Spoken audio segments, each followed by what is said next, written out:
Tere! Tere! Kuidas nimi? Minu nimi on Mai Pitsner.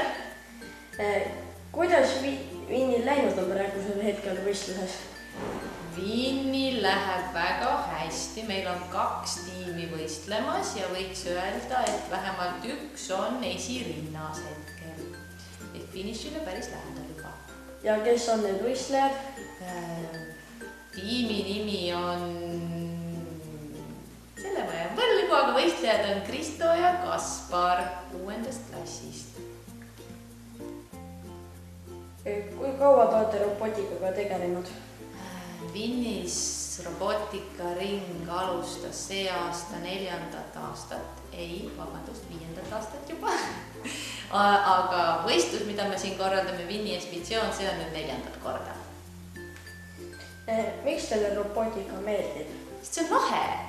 See on lihtsalt lahe. Me saame mängida legodega ja samal ajal need legod sõitma panna või midagi liigutama panna. Aga milliseid umbes legosi asju te teete? Me teeme hästi erinevaid. Hästi palju erinevaid. Peamiselt teeme liikuvaid roboteid, sõitvaid roboteid, sellepärast, et hästi paljud võistlused nõuavad just seda, et robotid liiguks väljakul või matil või sumomatil näiteks ringi. Ja selleks on vaja teha roboteid, mis ringi sõidaksid.